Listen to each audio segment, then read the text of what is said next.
வணக்கம் நேர்களே, நான் உங்கள் அன்பிற்கு நேஜினியரோ ஃபிலிம் வாய்ஸ் யூடியூப் சேனலை உங்களை சந்திப்பதில் மிகப்பெரிய மகிழ்ச்சி. இன்றைய நிகழ்ச்சியில் இன்னைக்கு ஜனவரி 6 இசைப்புயல் ஏஆர் அவருடைய பிறந்தநாள். அதனால அவரை இசையமைச்ச 10 படங்கள், எனக்கு பிடித்த 10 படங்களை நான் டார்கெட் பண்ணி என்னோட இன்ட்ரெஸ்ட் பிரகாரம் அந்த படத்தை நான் வரிசைப்படுத்தி உங்களுக்கு நான் அதை பற்றி நான் எக்ஸ்பிளைன் பண்ணுறேன். சரி, நம்மளோட நிகழ்ச்சி உங்களுக்கு பிடிச்சிருந்தா நம்ம சேனலை சப்ஸ்கிரைப் பண்ணுங்கள், லைக் பண்ணுங்கள், ஷேர் பண்ணுங்கள், கமெண்ட் பண்ணுங்கள், தெரிஞ்ச நண்பர்களுக்கு ஷேர் பண்ணி விடுங்க. சரி, இப்போ வாங்க நிகழ்ச்சிக்கு போகலாம். இப்போ நிகழ்ச்சிக்கு போகிறபோது ஒரு விஷயத்தை நான் சொல்லிட்டு போகலாம்னு இருக்கேன். அதாவது நேற்று எனக்கு ஒரு சில பிரச்சனைகள் காரணமாக சரியான தூக்கமே இல்லை. எனக்கு ரொம்ப டயர்டாக இருந்துச்சு. இன்றைக்கி காலையில் கொஞ்சம் வேலை இருந்தனால தூங்கவும் முடியலை. இன்றைக்கி பவர் ஷடவுன் வர, அதனால் என் முகத்தில் ரொம்ப ஒரு டயர்னஸாக இருக்கும், உடம்பு ரொம்ப டயர்னஸாக இருக்குது, பேச்சிலேயே ரொம்ப ஒரு சில பிரச்சனைகள் இருக்கிற மாதிரி இருக்குது. அதனால் இன்றைக்கி வீடியோ எந்த அளவுக்கு குவாலிட்டியாக இருக்குதா இல்லையான்னு எனக்கு தெரியல.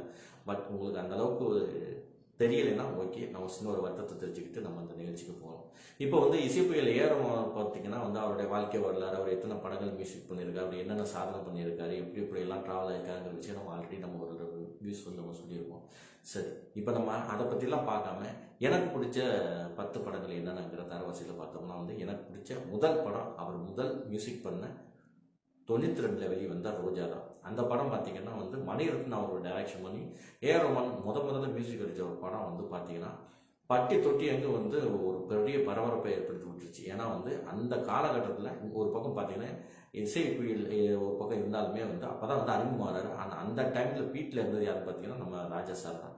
ராஜா சார் வீட்டில் இருக்கும்போது யாரா ஒரு சின்ன பையன் ஒருத்த இப்படி பண்ணியிருக்காங்க அப்படின்னு சொல்லிட்டு எல்லோரும் அப்படி ஒரு கவனிக்க வச்ச ஒரு படம் தான் ஏன்னா அப்போ இளைஞர்கள்லாம் ஒரு புது ட்ரெண்டை நோக்கி வரும்போது பார்த்தீங்கன்னா அப்போ புதுசாக ஒரு மியூசிக் இருக்கு, யார் போட்டது அப்படின்னு சொல்லிட்டு ஒரு பார்வையில் போய் இப்படி பார்க்கும்போது தான் பார்த்தேன். அப்போ தான் ஏஆர் புதுசாக ஒருத்தர் வந்திருக்காரு, நல்லா டிஃப்ரெண்டாக இருக்கு அப்படின்னு சொல்லிட்டு அந்த படம் பார்த்தீங்கன்னா நல்லா கிளிக்காக வச்சு பாட்டு மிகப்பெரிய ஒரு ஹிட் ஆச்சு. நேஷனல் அவார்டு ஃபஸ்ட்டு படத்தையே தட்டிட்டு போயிட்டாருன்னு சொல்லலாம். அது சின்ன சின்ன பாட்டாக இருக்கலாம், காதல் ரோஜாவாக இருக்கலாம், இப்படி பல படங்கள் பல பாட்டுகள் இதில் சூப்பரான ஹிட்டாக இருக்குது. அவ்வளோ ஒரு தரமான ஒரு விஷயம் தான் பண்ணியிருப்பார். அவ்வளோ லைவாகவும் இந்த படத்தில் மியூசிக்கு அந்த ஆர்ஆர் ஸ்கோர்லாம் நீட்டாகவே இருக்குன்னு சொல்லலாம். அவ்வளோ சூப்பரான ஒரு படத்தை கொடுத்துருப்பார் முதல் படத்துலேயே. அதுக்கடுத்து எனக்கு பிடிச்ச ஒரு படம் என்னன்னா அது திருடா. அதுவும் மணிரத்னம் டைரக்ஷன் தான். ஆனால் அந்த படம் பெருசாக கிளிக் ஆகலை. ஆனால் அந்த படத்தை நீங்கள் பார்த்தீங்கன்னா பாட்டு சும்மா வேறு ரகமாக இருக்கும். ஒவ்வொரு பாட்டும் ஒவ்வொரு ஹிட்டு.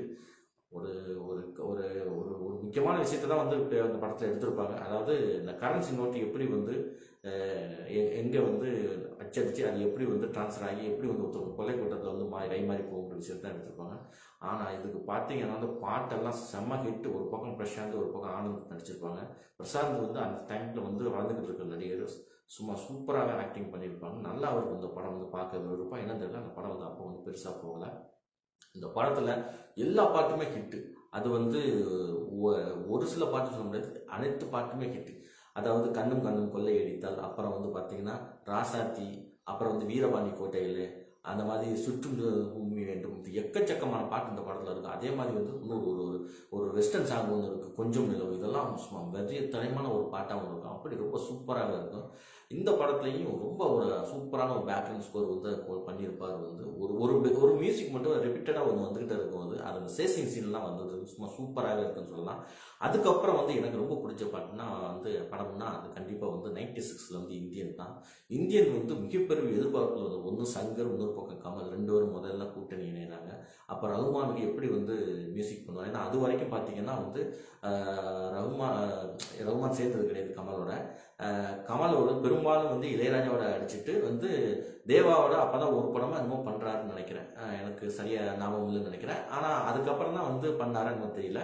ஆனால் கண்டிப்பாக எனக்கு இந்த படம் தான் ஏஆர் ரஹ்மானுக்கு ஃபஸ்ட்டு படம்னு நினைக்கிறேன். கமலோட சேர்ந்த படம் தான் ஃபஸ்ட்டு நினைக்கிறேன். ஆமாம், அப்படியே தான். இந்த படத்தில் பார்த்தீங்கன்னா ஆர்ஆர் சரி, பேக்ரவுண்ட் ஸ்கோர் மட்டும் இல்லாமல் பார்த்தாங்க பாட்டு படம் செம்ம ஒரு ஹிட்டு. ஏன்னா கப்பலேறி போயாச்சு, அக்கடான ஒரு பாட்டு, அப்புறம் மாயா மச்சந்திரா, டெலிஃபோன் கண்டுபிடி, எல்லா பாட்டுமே ஹிட்டு. கதைக்களமே ஒரு ஊழல் லஞ்சத்தை பற்றி ஒரு கதைக்களம் இருக்கிறதுனால சும்மா மிரட்டி விட்டு பக்கம் பார்த்தீங்கன்னா நம்ம சங்கர், ஒரு பக்கம் சங்கர், இன்னொரு பக்கம் கமல், இந்த பக்கம் பார்த்தீங்கன்னா ஏஆர் ரஹ்மான், 3 வருஷம் அதகலம் பண்ணியிருப்பாங்க. இந்த படமும் ஒரு பெரிய இண்டஸ்ட்ரியல் ஹிட்டான படம். இது இல்லை கமலை ஒரு நேஷனல் அவார்டாக கிடச்சின்னா பாருங்களா. அப்படிப்பட்ட ஒரு படம் இது மிகப்பெரிய ஒரு பிளாக் பஸ்டர் ஹிட்டில் படங்கள்லாம் இதுவும் ஒன்று சொல்லலாம். அதுக்கப்புறம் எனக்கு ரொம்ப பிடிச்ச படம்னா அது 97ல் மின்சார கனவு. மின்சார கனவு ஆன ஒரு படத்தில் பார்த்தீங்கன்னா வந்து ஒரு ஷேக்ஸ்பியர் ஸ்டோரி வச்சு தான் வந்து எடிட் பண்ணியிருப்பாங்க. அதாவது ஒரு லவ்வுக்கு ஹெல்ப் பண்ண போன ஒரு ஃப்ரெண்டு அவரை வந்து அந்த லவ் பண்ண சொன்ன பொண்ணை வந்து காதலிச்சா எப்படி இருக்குங்கிற விஷயத்த வந்து ஷேக்ஸ்பியரோட ஸ்டோரி தான், அதை வச்சு தான் அதை பண்ணியிருப்பாங்க. பாட்டு சும்மா செம்ம பாட்டு, ஒவ்வொரு பாட்டுமே அண்ணா காலம் பண்ணியிருப்பார் வந்து ரகுமான். பார்த்தீங்கன்னா அது வந்து அது எல்லா பாட்டுமே வந்து மானாமதுரை பாட்டு, அப்புறம் வந்து பார்த்தீங்கன்னா வந்து பூப்புக்கும் ஆசை, அதுக்கப்புறம் வந்து ஊ லலலா பாட்டு, அப்புறம் வந்து எக்கச்சக்கமான பாட்டு, தங்க தாமரை மகளே, இந்த மாதிரி எல்லா பாட்டுமே வந்து ரணகலமாக பண்ணியிருப்பாரு. அதில் குறிப்பாக வந்து எஸ்பி படித்த தங்க தாமரை மகளை டோனை மாற்றி பண்ணியிருப்பார். அதுக்கு வந்து அவர் வந்து நேஷனல் அவார்டு கூட வாங்கினார். இந்த படத்தில் 2-3 நேஷனல் அவார்டு வந்து பிரபுதேவா, அப்புறம் வந்து நம்ம எஸ்பிபி சித்ராவுக்கு ஒரு பாட்டும் வந்துச்சுன்னு எனக்கு ஞாபகம் இருக்குன்னு நினைக்கிறேன். அப்படிப்பட்ட ஒரு சம்பவம் பண்ண ஒரு படமும் பாட்டு இந்த படத்தில் இருக்குது.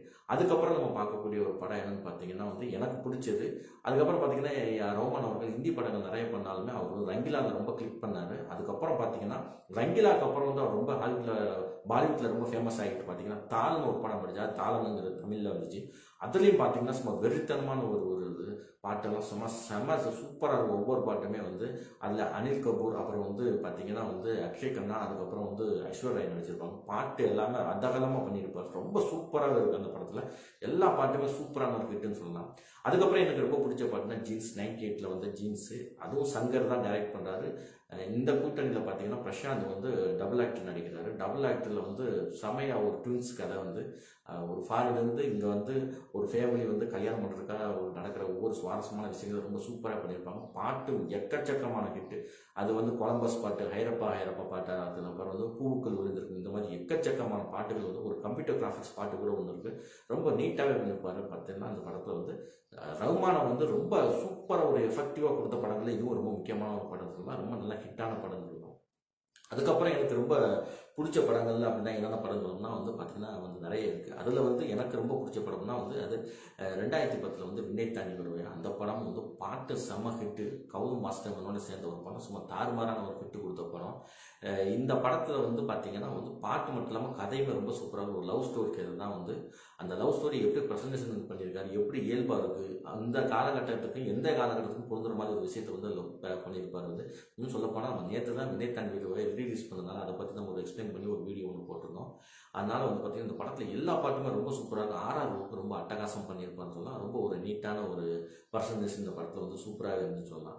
அதுக்கப்புறம் வந்து இந்த படத்தை எனக்கு ரொம்ப பிடிச்ச ஒரு பாட்டு என்னன்னு பண்ணோம்னா வந்து கண்டிப்பாக வந்து ஒரு காதல் கண்மணி, ஓகே காதல் கண்மணி தான். அது வந்து அது மணிரத்னம் படம் தான் வந்து. அதில் வந்து பார்த்தீங்கன்னா வந்து நம்ம மம்முட்டி சாரோட பேர் துல்கர் சல்மான் நடிப்பார். இந்த படத்தில் வந்து ஒரு லிவிங் டுகெதர் லைஃப் பற்றி தான் இருக்கும். ஆனால் பேக்ரவுண்ட் செம்மையாக இருக்கும், பார்க்க அட்டகாசம் பண்ணியிருப்பார். அதுக்கப்புறம் பார்த்தீங்கன்னா இதில் பாட்டு வந்து சும்மா தெறிக்க விட்டுருப்பாப்புல. ரொம்ப அட்டகாசமான ஒரு பாட்டாக இருக்கும், ரொம்ப கான்ட்ரவர்சியாக இருக்கும். எந்த இடத்துலையுமே வந்து ரொம்ப மெலடியோலாம் பாட்டுக்காரு வந்து ஒரு அதகலம் பண்ணுற மாதிரி பீட் சாங்காக வந்து ஹை பிச்சில் கொடுக்குற மாதிரி பாட்டு தான் நல்லா இருக்கும். எல்லா பாட்டுமே ரொம்ப சூப்பரான ஹிட்னு பாட்டுன்னு சொல்லலாம். அதுக்கப்புறம் எனக்கு ரொம்ப பிடிச்ச படங்கள் பார்த்தீங்கன்னா அந்த ஐப்படத்தை சொல்லலாம். ஐப்படத்துலையும் பார்த்தீங்கன்னா வந்து சங்கர் அவர்கள் விக்ரம் கூட்டணியில் இருந்த படம் வந்து இந்த படத்தில் வந்து ரொம்ப சூப்பராக இருக்கும். அது வந்து நிறைய ஒரு எஃபெக்ட் பண்ணி நடித்த ஒரு படம் சங்கர் அவர்களுக்கும் விக்ரம் அவர்களும். இந்த படத்தில் பார்த்தீங்கன்னா பாட்டு ரொம்ப தாறுமாறான ஒரு கிராஃபிக்ஸ்லேயும் ரொம்ப செலவு பண்ணி எடுக்கப்பட்ட ஒரு பாட்டு, ரொம்ப சூப்பராகவே இருக்குது. இந்த படத்தில் வந்து எக்கச்சக்கமான விஷயங்கள் வந்து இதில் வந்து ரொம்ப சூப்பராகவே பண்ணியிருப்பாங்கலாம். முக்கியமாக ஒரு படத்தை வந்து மிஸ் பண்ணிட்டேன். அது என்ன படம்னா வந்து அது வந்து 2009 வந்து ஸ்லம் டாக் மில்லியனர். இந்த படத்தை நான் ஃபஸ்ட்டே சொல்லியிருந்துருக்கேங்க, இதை நான் வந்து விட்டுட்டேன். அதாவது ஸ்லம் டாக் மில்லியனர் தான் வந்து அவரோட கேரியரே அடுத்த கட்ட லெவலுக்கு உசரத்து கொண்டு போனது வந்து ஒரு உலக லெவலில் கொண்டு. ஏன்னா அவருக்கு ஆஸ்கார் அவார்டு கிடைச்ச ஒரு படம். அதுவும் வந்து அந்த பாட்டு, அந்த 2 பாட்டுக்குமே சும்மா சரியான சம்பவம் பண்ணியிருப்பார். அப்படிப்பட்ட ஒரு கிளாஸான ஒரு வெஸ்டர்ன் கிளாஸ் சூப்பரான ஒரு மியூசிக் கொடுத்துருப்பாரு. ஜெய்கோ பாட்டாக இருக்கலாம், அப்புறம் இன்னொரு பாட்டு வந்து இந்த 2 பாட்டுக்குமே பார்த்தீங்கன்னா அவருக்கு வந்து ஒரு ஆர்ஆருக்கும் ப்ளஸ் பாடலுக்குமே சேர்ந்துமே வந்து அவருக்கு ஆஸ்கார் அவார்டு கிடைச்சது வந்து இந்தியாவுக்கு மட்டும் தமிழ்நாட்டுக்கு மட்டும் ஒட்டுமொத்த வந்து மியூசிக்குமே ஒரு பெருமையான ஒரு விஷயமா இருந்துச்சு. இப்படி பல விஷயங்கள் வந்து சம்பவம் பண்ணிட்டார் வந்து ரகுமான் அவர்கள் சொல்லலாம். அப்படிப்பட்ட ஒரு மாசான கிளாஸான ஒரு மியூசிக் டைரக்டர் அவர் பேச மாட்டார் அதிகமாக, அவருடைய இசை தான் பேசணும் அப்படிங்கிற ஒரு விஷயத்தை அவர் எப்பயுமே சம்பவம் பண்ணிட்டு இருப்பார். இந்த மாதிரி வந்து பார்த்தீங்கன்னா அவருடைய மியூசிக் நிறைய படங்களுக்கு இது என்னுடைய பார்வையில் சொல்லியிருக்கேன். கண்டிப்பாக இது உங்களுக்கு பிடிக்கும் நினைக்கிறேன். மீண்டும் ஒரு நிகழ்ச்சியில் சந்திக்கும் நேயர்களே.